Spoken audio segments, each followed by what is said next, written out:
খবর 24 সাথে আপনাকে স্বাগত। নতুন নতুন খবর জানার জন্য আমাদের চ্যানেলে চোখ রাখুন। মহাকুম্ভে ফের মহাবিপত্তি, আবার আগুন লাগলো মহাকুম্ভে। প্রয়াগরাজের কুম্ভমেলার প্রাঙ্গণের সেক্টর 18-এ আগুন লেগেছে বলে খবর। ইতিমধ্যে দমকলের একাধিক ইঞ্জিন ঘটনাস্থলে পৌঁছেছে, দ্রুত আগুন নেভানোর চেষ্টা চলছে। অগ্নিকাণ্ডে এখনো পর্যন্ত হতাহতের কোনো খবর মেলেনি। জানা গেছে আজ মহাকুম্ভের প্রাঙ্গণের সেক্টর 18-এ শঙ্করাচার্য মর্গের বড় তাঁবুতে আগুন লাগে। কালো ধোঁয়ায় নজরে আসতেই খবর দেওয়া হয় পুলিশ ও দমকলে। দ্রুত এসে আগুন নেভানোর কাজ শুরু হয়। মাইকিং করে মেলা প্রাঙ্গণের ওই চত্বর ফাঁকা করে দেওয়া হয়।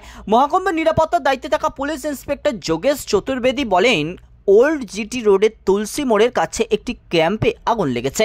দমকল বাহিনী আগুন নেভানোর চেষ্টা করছে। আগুন অনেকটাই নিয়ন্ত্রণে আনা সম্ভব হয়েছে।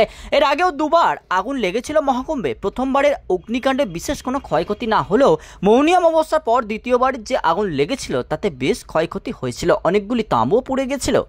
উত্তরপ্রদেশ সরকারের তথ্য অনুযায়ী এখনো পর্যন্ত মহাকুম্ভে 397.4 মিলিয়ন অর্থাৎ 39 কোটিরও বেশি পুণ্যার্থী মহাকুম্ভে পুণ্যস্নান করেছেন। বুধবার প্রধানমন্ত্রী নরেন্দ্র মোদীও মহাকুম্ভে ডুব দেন। আগামী 6 ফেব্রুয়ারি পর্যন্ত মহাকুম্ভ মেলা চলবে। আগামী 12 ফেব্রুয়ারি মাঘী পূর্ণিমা ও 26 ফেব্রুয়ারি মহাশিবরাত্রিতে পুণ্যস্নান রয়েছে। ব্যুরো রিপোর্ট, খবর 24/7।